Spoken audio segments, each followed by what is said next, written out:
Thanks for staying, Michael. Good start when the boss is walking out. Thank you so much for coming and going, Michael, to Unexpected Passions number 2. Anyone come to the first one? Thank you very much. A bit of brand loyalty there. That's good to see.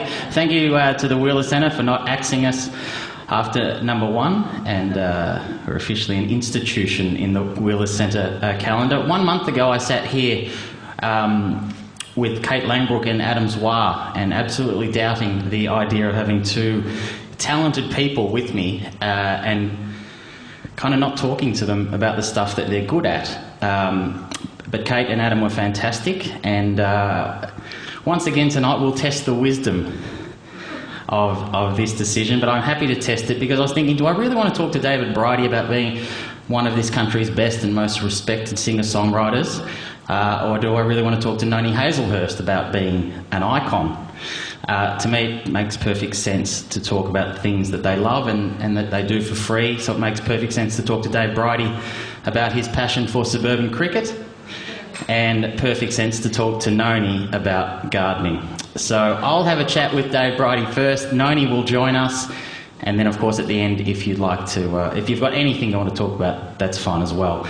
So I'll just start it off by welcoming, please give a big round of applause for singer-songwriter Mr. David Bridie.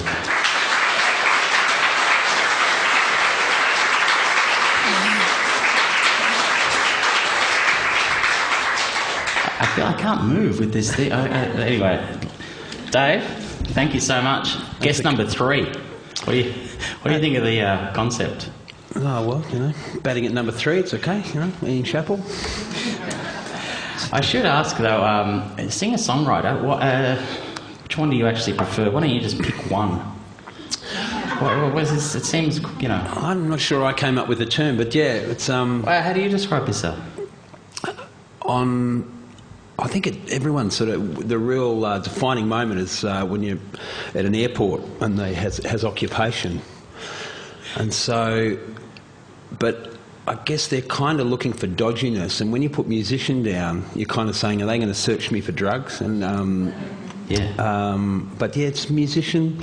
Sometimes if I'm a bit kind of highfalutin, I'll say composer. I just put showman. And shaman. Yeah, showman. Suburban cricket. Let's just get straight into it. I'm talking about things that you're passionate about that people may not have known. I was aware that you played, but I didn't know that, you know, how much of a love it was. When did it start? It started in I played juniors, so it would have been 1977. But it's actually funny you say this, because a guy I play cricket with, who a wonderful guy named Tony Newman, who does wonderful stuff at the Department of Housing. He's infatuated with statistics, and he managed to find out my statistics from my whole career of playing suburban cricket, and he sent me this email only yesterday. So let's get this in perspective. What's the career years? What's the career at the moment? How many years? Oh, 77. Yeah, that's a long time, isn't it? All right. Yeah. So, what with the bat? What are you averaging? Well, it's difficult to see. I played for 2 clubs because my first club folded. Mercenary. Well, no. I didn't. It did fold. Which is a story in itself. So these were the statistics from the first club. Because I played my 100th game for Wycliffe. And Wycliffe's the name of it. I played in the Eastern Suburban Churches Association. The big one. Yeah. The big one, and it's always a good thing, you know, when you're playing against someone and someone's kind of getting a bit eager and they swear at you, you can come back with a steady on, it's a church comp.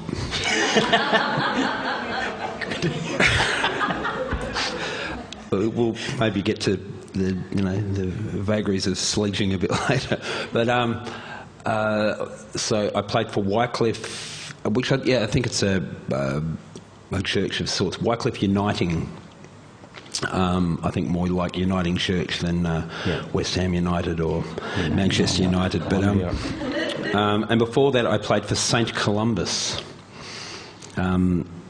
I haven't been to either of the churches, but they were the two clubs. So you just picked them at random, or how did you end up at these cricket clubs? A mate of mine, Sanku, who was the Malaysian Ian Chappell, who's a best mate of mine at school, he got me down to St Columbus. Yeah. And when St Columbus folded, we merged in the same way that Fitzroy merged with Brisbane. We got taken over by Wycliffe. 4 of us went, including my dad. And so I went over there because it was good to hang out with Dad playing cricket. So. Somehow we haven't got... Oh, well, let's get back to playing cricket with your dad. I need these stats. These stats are important. Okay. And you seem to be really taking a long time to get to them. Okay. Well, it doesn't surprise me that my batting average is about somewhere between 23 and 25 because... That's fine.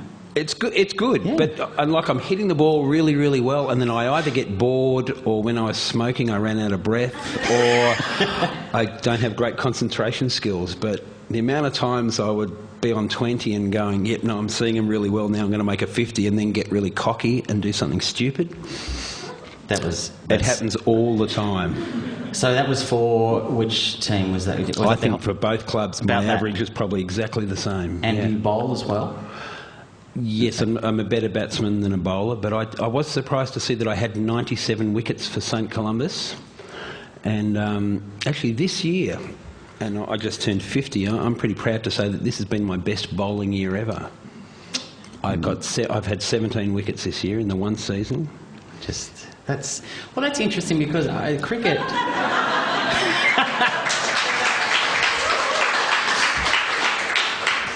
If you wait long enough, the applause will come.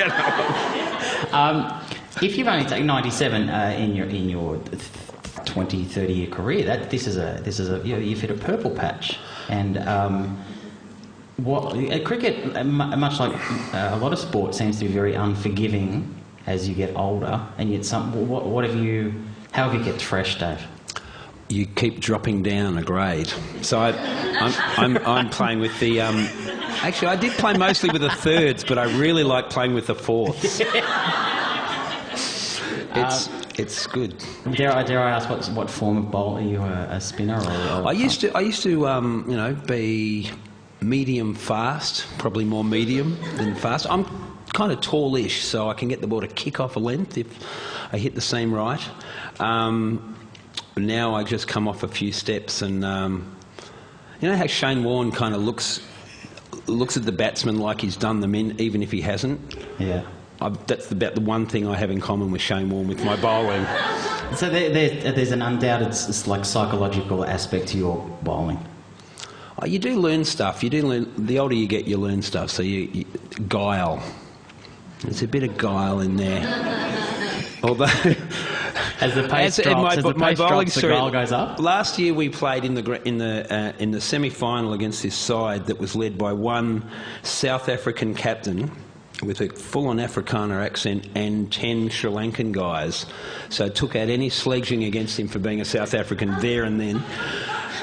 I came in and bowled my effort ball, which we were playing in Ashburton. He hit it over to Burwood, and I just looked at him and I said, "That was an arrogant shot." Wow, you classic really sledge. Told him, didn't you? Next ball, I came in. I tried to do this. Tried twice as hard an effort ball, and he hit it twice as far. And all I could think of was, "So was that." He killed us, yes. Yeah. Did you finish the over, or did you just walk off?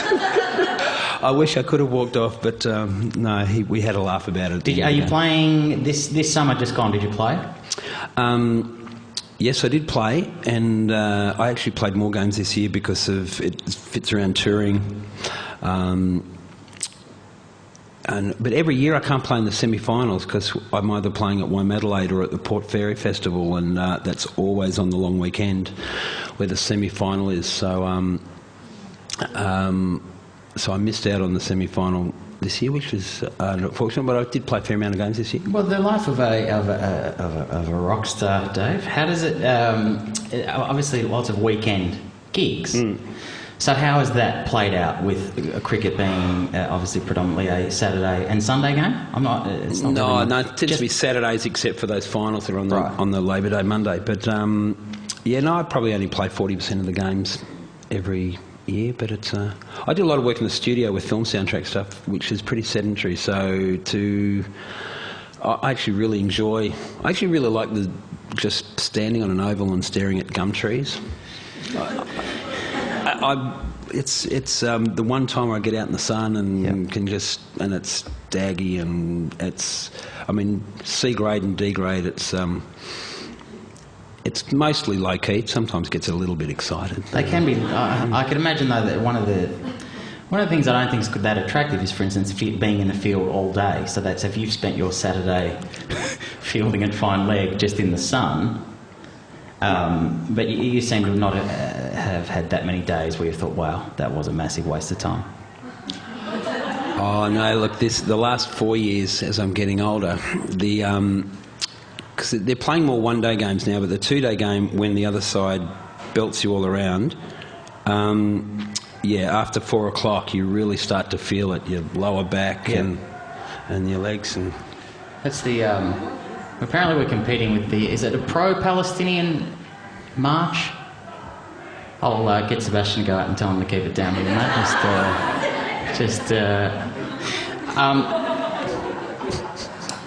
What about playing? You mentioned your father before. Tell us about playing. You obviously you played seasons of cricket with your dad. Yeah, no, Dad. Dad taught me cricket when I was little, and he had this classic old Bert Oldfield bat, which was this bat. The old bats used to kind of have to cure them with linseed oil, and had this beautiful bat that was signed by Bert Oldfield, who I think those who. Perhaps two of you may remember, he was one of the batsmen who got hit by Harold Larwood in Bodyline, or you might have seen it on the Channel 9 telemovie about Bodyline. Hugo Weaving did play Douglas Jardine, didn't he? Yeah. And it was great. It was really good. And as Dad was getting older, he kept playing up to the age of 73. And the last few years were kind of funny playing with Dad, because he captained our fifth 11 in their one-day team, and I'd play with him. And obviously with one-day cricket, you're supposed to score really quickly. Dad was like on a Warner Brothers cartoon, you know, when the coyote or any of those characters would do that kind of, they'd start running and the legs would spin around, but they wouldn't get anywhere, and then after about 5 seconds they'd go. Dad was like that, except when he went it was kind of slow.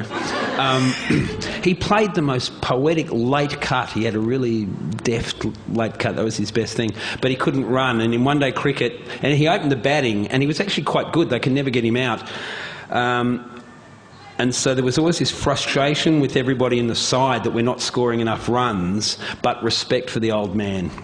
And there was a point where I'd have to give them the nod saying, yes, you can run him out now, after he'd been in for about 10 overs. Like, it's okay. You know, everyone's frustrated, going, shit, Ross, you know, come on. You know, it's like, come on, respect for the old fella. But there's a point going, yep, now. And he didn't mind either. He kind of got it as well, going.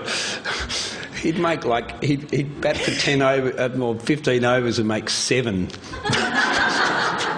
Oh, I can't believe you gave him 10 overs. Yeah, but that's you know what a son should do for their father. Yes. When did he retire? It's 74, about 10 years ago. But now he and Mum are living in this old people's home, which is shocking. It's another story altogether. But he doesn't complain at all. But this is they come down to the cricket. You know, and all the rest of the club, they put the chair out, and it's their kind of venture out from this crappy place that they're living in. They love it, and they remember it. So it's good. It's kind of a nice thing. Let's talk Suburban, because there is a beauty about it. Do you know what I mean? I know that everyone looks at the national team and even, you know, other levels, but there is a beauty about driving around on weekends and coming across ovals where there is suburban cricket still played. Sledging? Oh, yes. It goes on? Well, it goes on, and Australians are terrible at it. And it's like, you can see why, if the national team is anything like some of the stuff you hear in... the Salvation Army teams are the worst. But there's shocking stuff that goes on.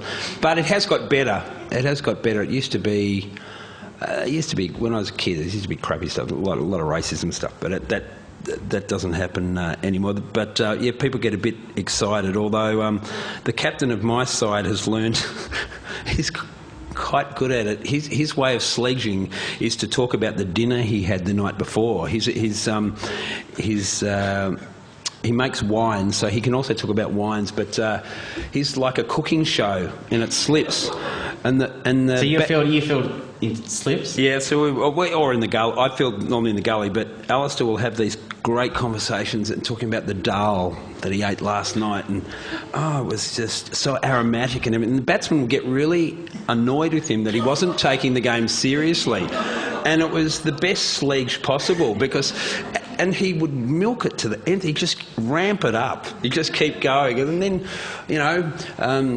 who would make the best... Of heavy metal guitarists, who would make the best foreign minister? Eddie Van Halen, and he'd just come up with absolute rubbish. But it was, man, it's entertaining, and it did put the batsmen off their game. Better than saying, Yeah, so it worked as a distraction, which it is supposed to. I like his sledging originally was, it wasn't supposed to just be insulting. It was supposed to, it's changed, I think.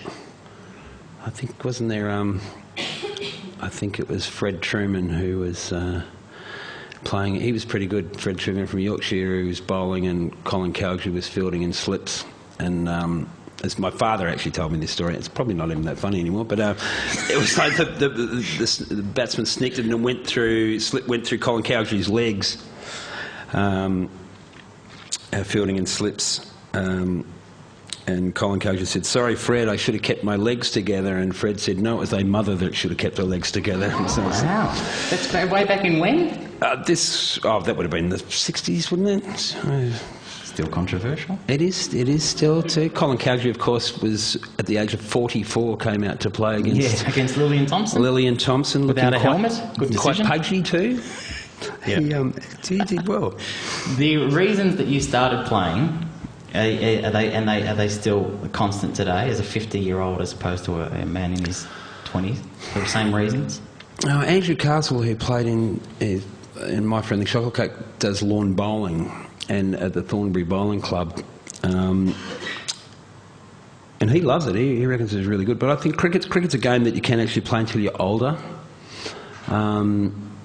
I did play with your good self in the Community Cup football games, and that was one game a year, and that took me 6 months to recover. But cricket you can play until... there was a guy, Finlay McNabb, at St Columba's, who played until he was 80, and a guy named Neil Newnham as well, as a journalist for the Herald newspaper back in those days, and he had, from a war injury, one leg, he had a cricket boot that had... about 4 inches of heel on it. Neil came in off 3 steps. I have actually modelled my bowling on Neil. And he was a lovely old guy. And that was great. Yeah, I thought that was fantastic. They were kind of getting out there. And Neil had guile. He had guile. Did he? Yeah, no, he was good. But a good release from your life as a muso, though. Like you said about... being out there, they're very different. Actually, in terms of the lifestyle of... There must have been times when they've overlapped, Dave, when you've been playing a gig the night before, possibly gone out afterwards. I know, that's what you musos do, isn't it? And then had to roll up next day? Does that happen often? Well, this is a story that may incriminate me really badly, and it's kind of topical this week. I did, on my last day of university, go out to a humdinger of a party and drank a fair amount of red wine. And also, I have to confess, as surprising as it may be to some of you about musicians, that I did partake in something that maybe is illegal. And I hadn't gone to bed, and it was 42 degrees, one of those cracking Melbourne North Wind days. And I went to cricket, and luckily we won the toss and batted, because if we were fielding it would have been terrible.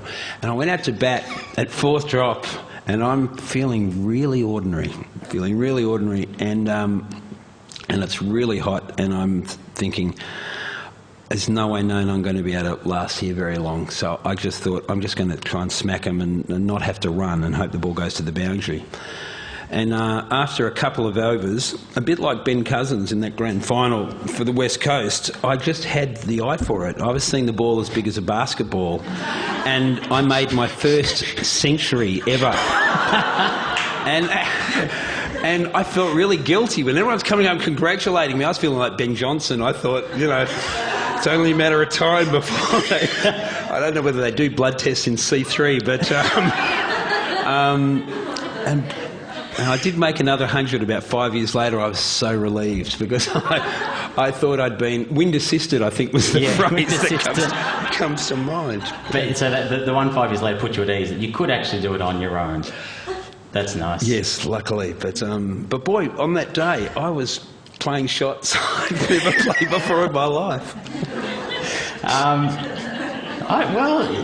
don't know why you wouldn't have done it more often. If you a week later, you never thought about, well, how could I not just, as being a superstitious man, do it again? I've got morals, Sam. All right, I can understand that. Is there anything else that you'd like? Is there anything else that we've missed that you'd really like to say? Could anyone in this room? Could you encourage them to go and play social cricket? Because there's not a chance that I'll do it. Okay. I like it because it doesn't matter whether you play music or it's a great mix of people, and. Club sports, there's a little bit to be said for it. I can always see when people say that cricket is the most boring game in the world to watch, and I get that completely. It's probably a bit different if you play it. You can kind of understand it a bit. Although I did go to the Test match this year, and it is pretty boring. You're a long way. Lucky the best thing about Boxing Day is you've got the good foods from Christmas Day that you can take along, but you're kind of going for it every 20 minutes because it's so boring out there, going, how about these lamb sandwiches? It feels like it's got worse, but I wonder if that's just, as you get older, you have this, this romance and this lament about, Viv Richards and Clive Lloyd in the 80s, but I don't... Kids who are growing up now had to say the same thing about Warne and Gilchrist. Isn't it just the same, or is that just look, it probably is. I think all sports getting a bit commodified and getting a bit. There's such a big media world out there. There's nothing worse than these young, 14-year-old cricketers, because when you're playing the fourths, you're actually playing against old men like yourself, or young kids who are 14 who it's only because they haven't gone through adolescence that because you can tell that they're just way better than you'd ever be. But these kids, their whole life is staring at the television, and they look like Michael Clarke, and we play on carpet, but they're marking out their crease, and they're chewing gum, and they're adjusting their box, even though they don't really have testicles at that point, and it's like they've been watching television the whole time, and they look the goods too. They're very kind of sharp, and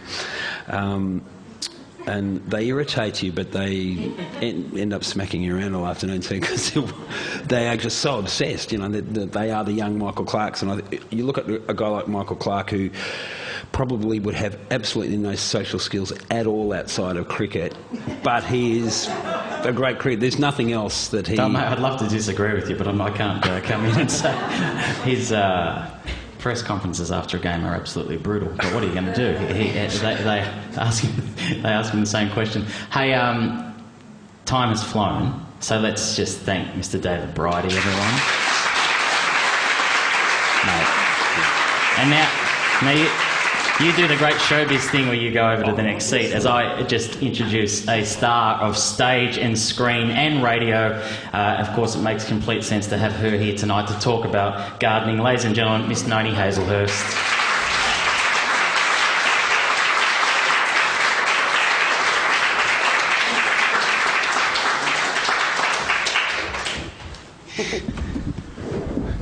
Good evening.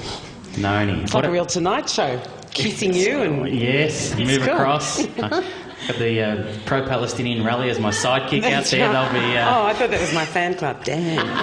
hey, I've got a cricket story. Can I tell a cricket story? Of course. It's so lovely listening to you because my dad was a cricket tragic and he used to take me to the test when I was a little girl, and it was the one day of the year that he drank, and he'd have a Guinness in a bottle, and my mother would make Cornish pasty for him and stuff. It was so cute. And he used to have the silver paper from his cigarette packet on his nose under his, to stop the sunburn. This is before, you know, zinc stuff. And cancer. But the story I wanted to tell was, I can't remember which team it was or when, but it was a really, really ordinary English team that came out here several years ago when the Don was still alive. And they were just appalling. And I heard the Don being interviewed, and the interviewer said, you know, shocking, oh yeah, it's terrible. And how many do you think you would have made against them, Sir Donald? You know, he said, oh, probably about 50. And he said, oh, but Sir Donald, they're just crap. They're really bad. He said, yes, but you've got to remember I'm 80. Do you remember that story?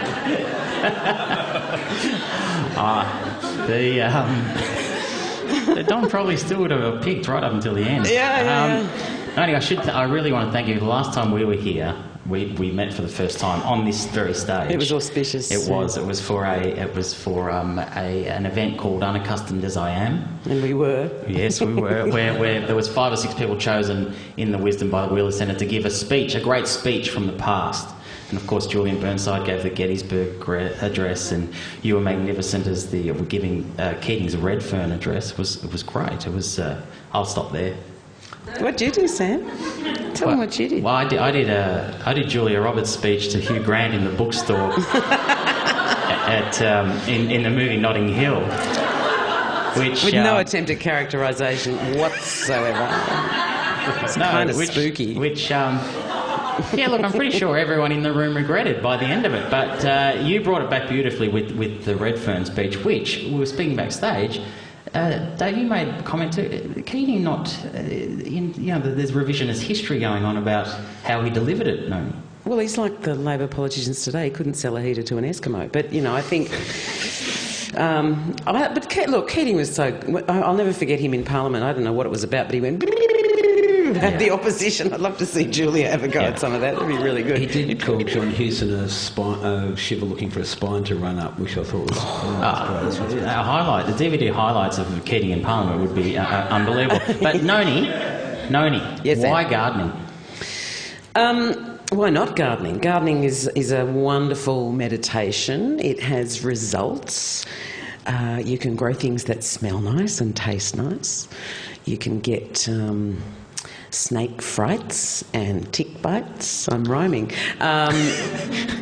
Look, it started with my mum. My mum, I was pretty much an only child. My brother left home when I was 5. He's 12 years older, and he's the black sheep. He's an historian instead of in show business, but we don't talk about that.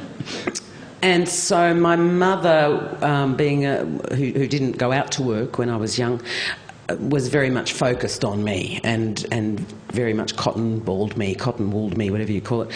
And so, but she had these wonderful little things that we did. We used to make tray gardens, and she'd just get a kitchen tray and we'd put dirt, and we'd get a little shallow cup and fill it with water, and that was a little pond, and we'd go around the garden, and it would, you know, I guess from her point of view, it was a way to fill in an afternoon with a tantrum-prone child. But we'd cut little twigs and little flowers and get plasticine, and we'd make a garden. And it was just beautiful, you know, and it was really creative. It was a lovely thing to do. But I didn't actually have my own garden till I was about mid-20s.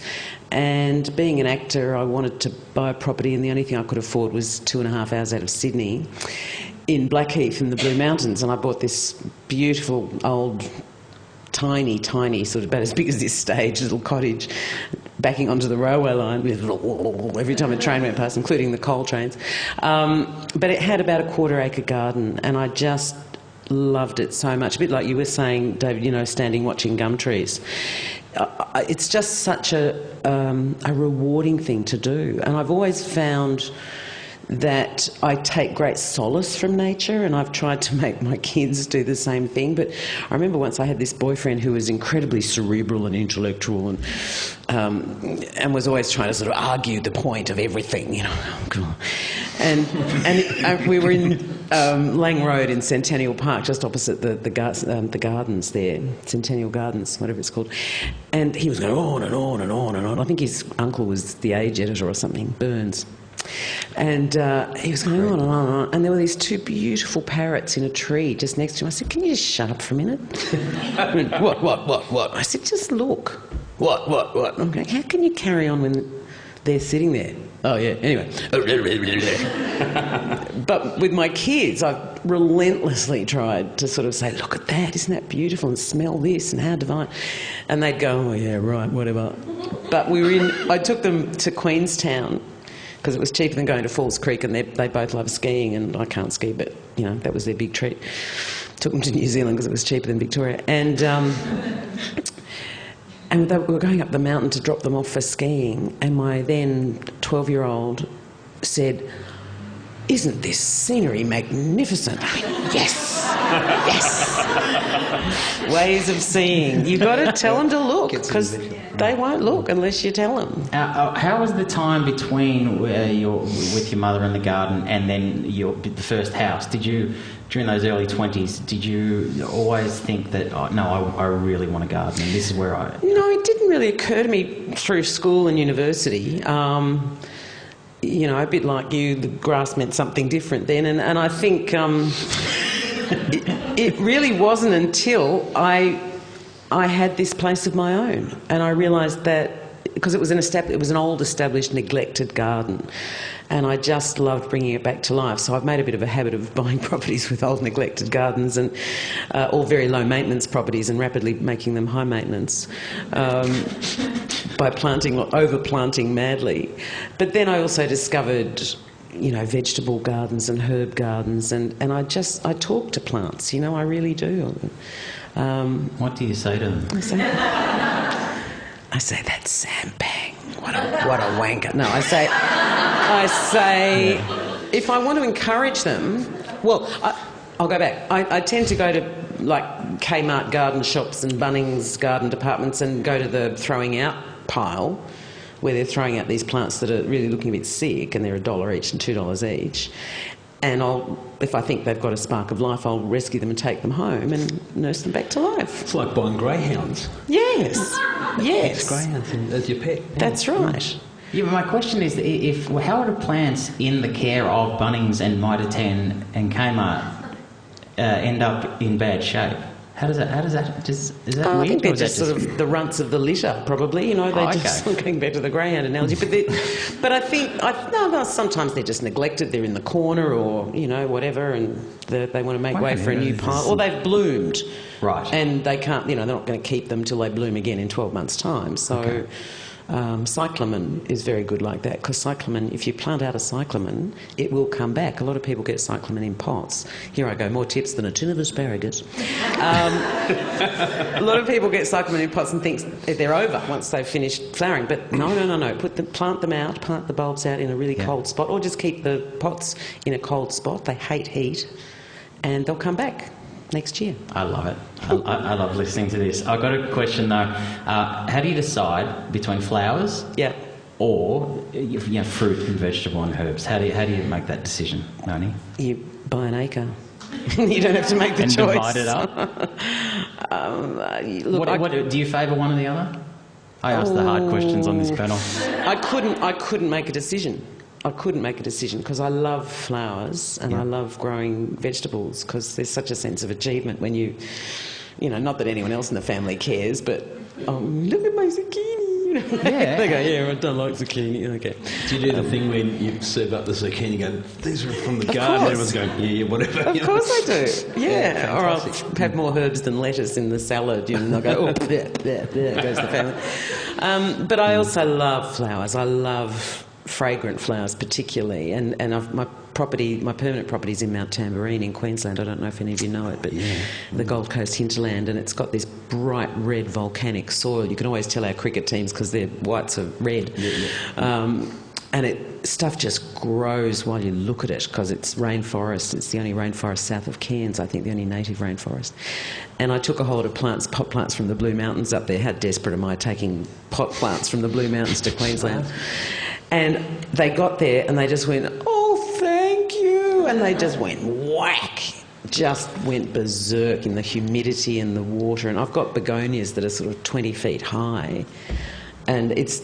You don't know what that means. Don't try and look excited. He's going, oh. It's a beautiful part of the world. It is a It's stunning part of the world. Yeah. It's so green, it's painful. And you can grow everything there but mangoes. We've got an avocado tree that's probably bigger than this stage. So guacamole's on the menu a lot. Don't you start. Do you know what begonias are? No, I do know what avocados are. In Papua New Guinea, they call avocados butter. Oh, there you go. Which I has use a them as similar butter. soil to what you're saying. Yeah, that's Everything right. grows. But you get the seasons there, which is good because it's cold in winter. You get cold nights, so it's lovely. I love the seasons. It is good to have seasons. Noni, You're struggling, What a Sam. segue. That's great, Sam. It's good to have seasons. To everything, there is a... Yeah. Oh, what about mistakes and triumphs? That's in terms of... I'm actually, I have an interest. Without, I don't know what a begonia is, but that's fine. Yeah. But it doesn't mean I'm not interested. Thank you, Dave. Sure. I think mistakes... Mistakes are things that I do, like going to the local Tambourine Mountain Market, which is twice a month, and because the plants are so cheap, they're all locally grown, and you could literally fill a truck with these plants and drive them down to Sydney and sell them at 3 times the price, and people would still think they were cheap. Gardenias for $7 that are like that. Anyway, so when I first got there, I went to this market and I just went, oh my God, and I spent about $200 on all these trees that were, this big, not even having the remotest idea how big they could possibly get, because they were Queensland things that I'd never grown before. And I bought 3 Himalayan magnolias. Luckily, I do have an acre. 3 Himalayan magnolias, which I just thought would be like a magnolia, and they're now 6 years. Himalayan. That's why you need a man around the house. No, I just bought Himalayan magnolias thinking that was sort of an alpine-y thing, and they're now probably 60 feet high. They're just enormous, and you can literally watch them grow. So overplanting... reminds me of a begonia. That begonia you once knew. Yes. Begonia. So overplanting is an issue. And certainly with vegetables, that can be the case, because you'll get all enthusiastic and buy a punnet of lettuce, and then you've got 12 lettuces that are already in the same week, which is kind of stupid. But right. There's only so much lettuce you can eat. But no, the triumphs, I think, would be being able to pick a bouquet of flowers from your own garden and being spoilt for choice. That to me is just delightful, to go around my own garden and just have, an armload of flowers that I've grown. Which I can only imagine will be a similar experience to when you've grown fruit and vegetables and and they've really hit the mark, and you come in, because there's nothing like them. I know that it's a reminder of. I'm not sure what I'm eating. Real taste, for a start. Of taste. That's the good one. And self-sufficiency. I mean, it's not that long ago that most people did grow vegetables in their backyards. When I was a kid, nearly every family that we knew through church, they had fruit trees. We had 13 fruit trees when I was a kid. And my parents weren't gardeners really, but you just did. And sure, the choices were limited in the shops. There was only sort of 2 sorts of apples or 1 sort of potatoes, and that was limited. But people grew the most amazing fruit and vegetables, and it's a shame that that's gone, really. And gardening, Dave? Well, I've just got a house in Thornbury that's kind of pretty dead in the backyard, and we just went down to Ceres and just spent a whole lot of money on buying all these native plants and have been planting them. I'm actually got no idea whatsoever. My partner's more about this, but it's fantastic. It's kind of it's great brain dead activity, not brain dead. It's just good to get out there and dig a hole and put the plant in, put more soil and put water. And I hadn't done it for ages, and I had a great day the other day doing all of that, and also watching this kind of quite it's a big sort of northern Melbourne backyard, but in 2 years' time, I know it's just going to be all bushy and kind of and birds everywhere, and it'll smell good in the morning. And even just the day after planting all these, saplings and seedlings, it's like, wow, that looks really cool. So I can get why without having great skills in it. And pruning is the other thing I love. Pruning. I get so cranky when I'm walking the dog and I see all these unpruned roses, and I feel like starting up this little business saying, if you want your roses pruned, call me now, because you can get 2 and 3 flowerings a year out of roses if you know what to do with them, and they're so beautiful, and people just let them go. It drives me crazy. Do you ever walk around with the snippers? No, I don't. I do occasionally kind of, if I see something really smelly and beautiful that I'm not growing, I'll occasionally go. Before I had rosemary growing, I was known to sort of stick rosemary in my pockets. Every now and again I'll put on a winter coat that I haven't worn for a while and get some rosemary in my pockets. Well, Noni, as a lover of gardens, is it all right to steal?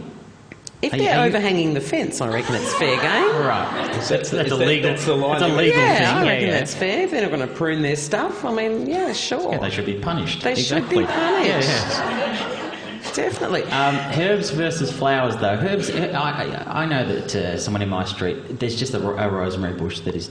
Is it a bush? Yeah. So just rosemary, they just say, of course. But rosemary has flowers. A lot of herbs have flowers. Borage, rosemary. Rosemary has a beautiful flower. Okay.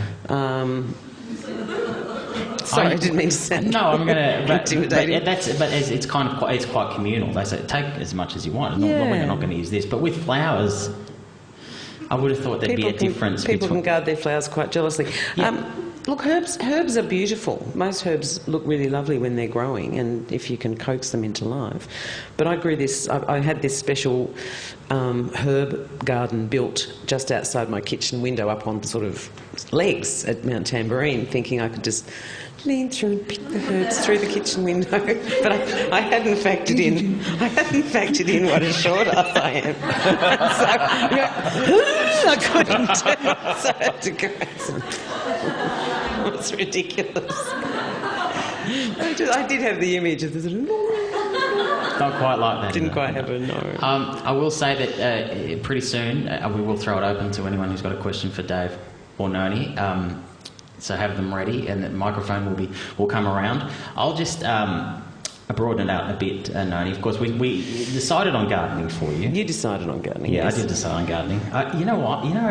Amazingly, a month ago, when this night went ahead for the first time, and I said this last time, John, our friend, Mr. Saffron, rang me and said, "You're doing a show with 2 people, and you're going to talk to them about everything other than the thing that they're good at and are interesting." And that's what I'm doing. Noni's very good at gardening, and I'm not bad at C-grade cricket, so I think you're kind of wrong. These are our second best things. But when you gave me a list of things that we could possibly talk about, I picked gardening because I was interested in it.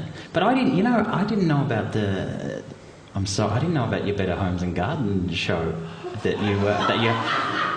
It's all right. Yeah, I know. I don't care. It's like an admission. But did you do gardening for 5 years on television? No, I didn't do gardening for 5 years until I wasn't the gardening guru on Better Homes. Okay, I was just playing a role called myself, where I, if I was planting things in the garden, I'd do the hostings from the garden. Right. But we had a proper gardening guy. It does take the out of unexpected, though. It does. It does. On television.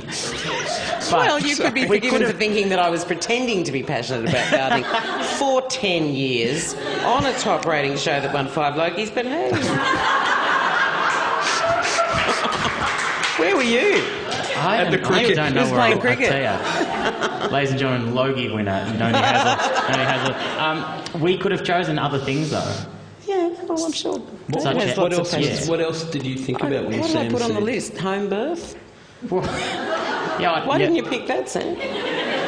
I don't know why I didn't pick it. I was wondering whether we'd get 25 minutes out of it. Stuck on begonias. He really wanted some tips. What's with the home birth? Well, I had 2, and do we really want to go there? Look, I'm really cross about the misrepresentation that's currently in the mainstream media about the dangers of home birth.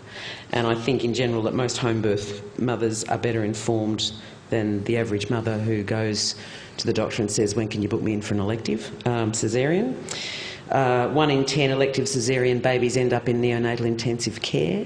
You're much more likely to get infections in hospitals. I was very fortunate that I had a low-risk pregnancy and I had straightforward deliveries. And it also worries me that young girls are now choosing to miss out on the option of natural birth. I don't care whether you do it, where you do it, wherever you're comfortable, but to deliberately opt not to try to have a natural birth because it's the 21st century and why should you feel pain if you don't have to. It was the most empowering, extraordinary, wonderful thing I have ever done in my life. And I wouldn't have missed it for anything. Not for anything. Traumatised the first one, watching the second one be born. But it was utterly, utterly wonderful. And in retrospect, I'm really glad I had no drugs. I'm really glad I didn't have to get in a car and go to hospital. I'm really, really, really glad. Other than the first kid having to watch the birth of the second kid, there's like the pros and cons seem to be undoubted. Well, he didn't have to. He actually got a bit fed up and went to school halfway through. He was 6 and he told them that I'd had the baby and I hadn't. And it was a Steiner school, of course, an old hippie. And they said, what did she have? And he said, they're trying to work it out now. Well, I'm sorry that we didn't go with home birth. Yeah, well, there you go, you see. I've got heaps of questions, but does anyone have any questions that they want to ask? I know there is one. There's actually one lady on the right there who approached me before and said she wanted to specifically speak to Noni. It doesn't have to be about gardening. It's next to the woman in the yellow, the beautiful woman in the yellow top. She's next cringing, to her. Sam.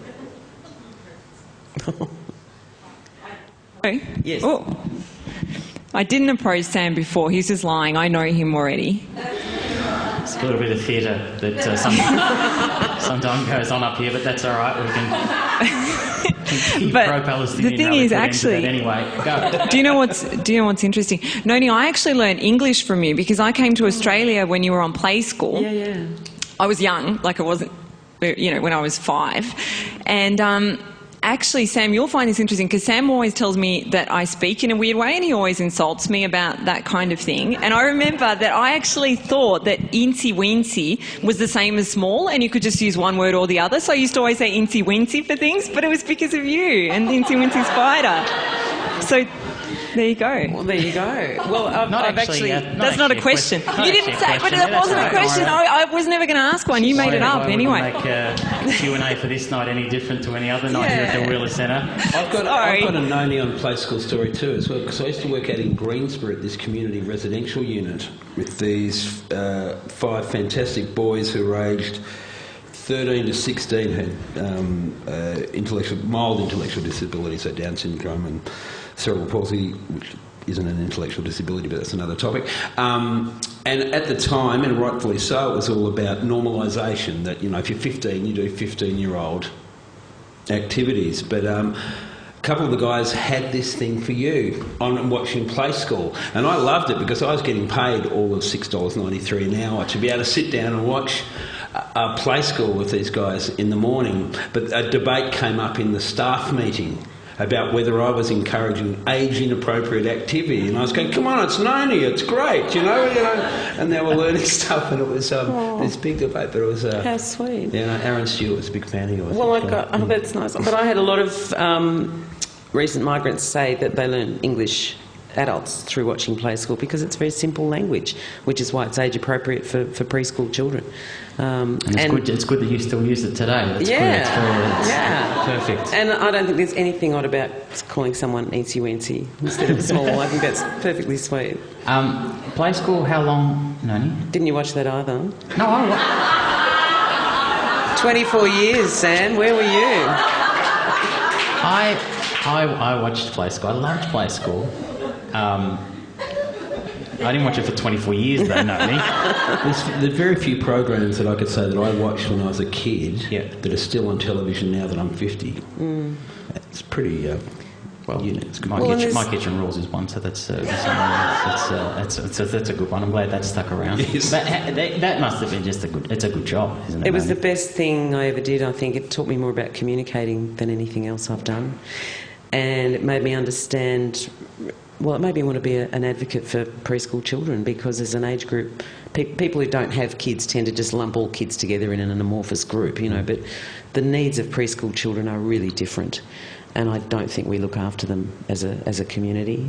But it also taught me the secret of effective communication, which is the same with singing as well, and presenting, that you treat the camera like it's one child and it creates an interactive response.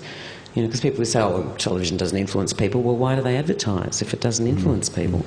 So the difference between going, hi, kids, and going, hello, and a child goes, hello, straight back at you. High five versus Playschool. Exactly right, and there's so little that is appropriate for that age group, that is made with love for that age group. So that's why it has iconic status, because it made sense to little children, and not much else that's on television did. It's changed a bit now. I don't think it's quite as magical now. It's all broken up, not taped continuously, so it's all a bit perfect. Right. But we used to make mistakes, and they wanted us to keep going because practice makes progress, which was a great relief to me, because I was taught it makes perfect, and I could never quite get there.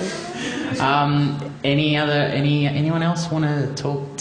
Got anything to ask? It's fine if you don't. I've got plenty of questions. Yeah, absolutely. Talking to the microphone. Hello. A question I was going to ask was that I really enjoyed listening to both of you talk about things that I have nothing to do with and don't like. So that's amazing. Yeah. What this one's all about. Exactly. And so cricket and gardening are both things that there's no overlap with me and them. But the way that you've talked about them makes me interested in both of them. So do you think that for someone who's already an adult with no kind of experience in it, what are some easy ways in to sort of start experiencing suburban cricket or start experiencing gardening? Like, what are some sort of simple ways to start? You've made it sound really magical. That's a great question. How do you where to start? Well, can I make a suggestion about suburban cricket? Yeah.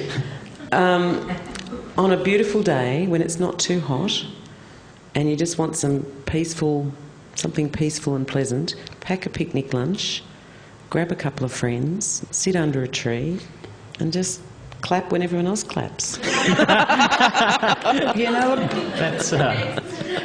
how I live my life. Right. Sometimes when I'm playing out there at this cricket ground, there are some people, some young lovers will come there, or a family will come there, and they'll sit there for a couple of hours, and the kids will go up and play in the playground, and their parents will just sit there and watch the cricket. And I'm going, and at first I was thinking, boy, you must be, this is pretty hard bad up for a Saturday. But there is something kind of, there's something spatial about it, and it's something, it's a slow-moving game, but it's quite, I think it's quite poetic, but I've been playing it. But, so there's that kind of in there.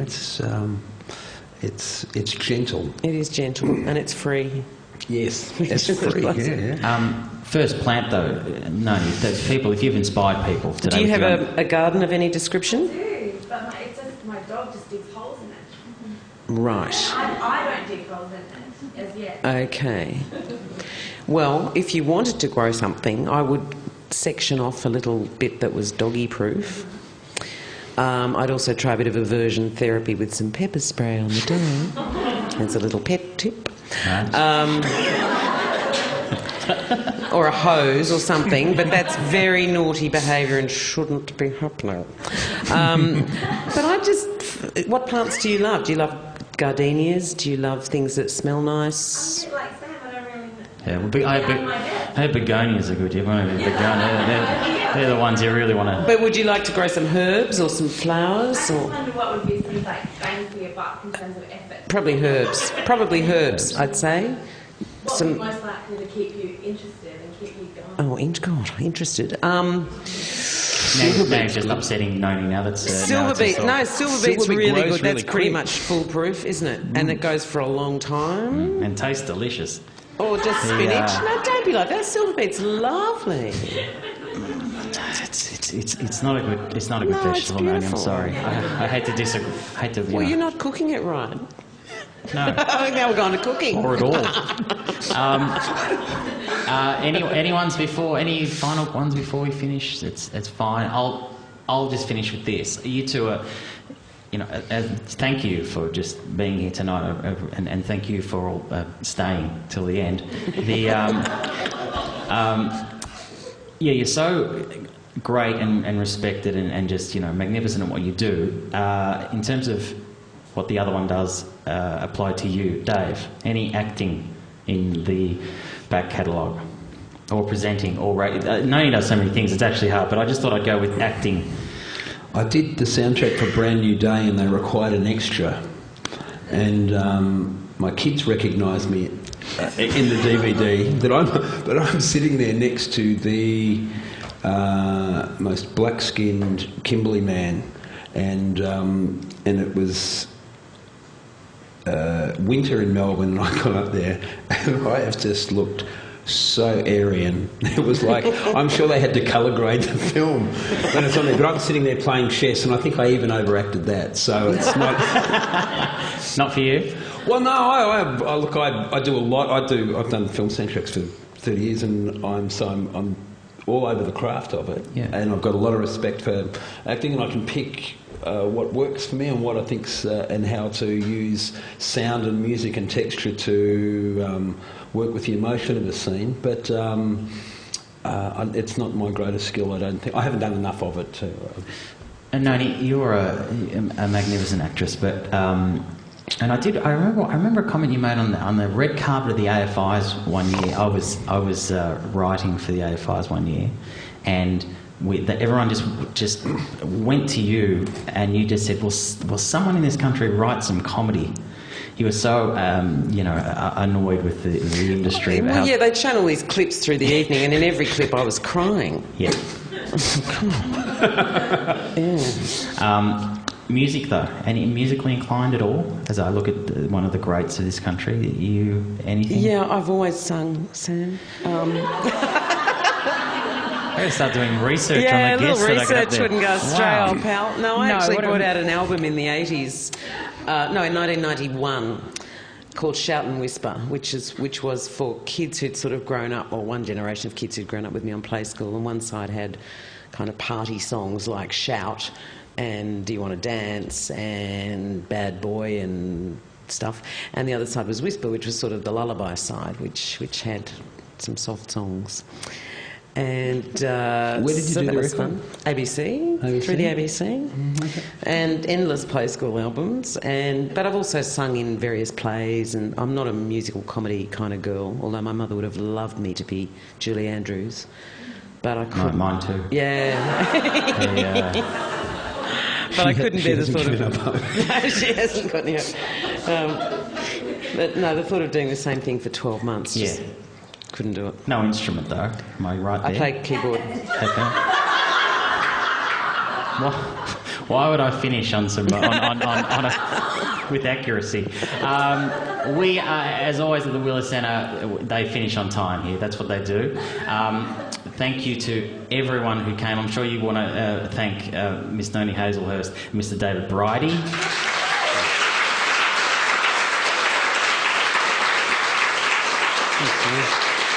I will quickly mention, because I know Dave's got to go, he's actually on stage in 29 minutes, but Unexpected Passions 1 with Langbrook and Zwar, and tonight's will be available on the website soon, so they are there to hopefully listen to and just spread the word, and yeah, we're doing it once a month, so I think the next one's on late April sometime, but anyway, thank you so much for coming, and once again, thanks very much to Dave Bridie and Noni Hazlehurst. Thanks, Sam. Thanks a lot, Sam. Thank you.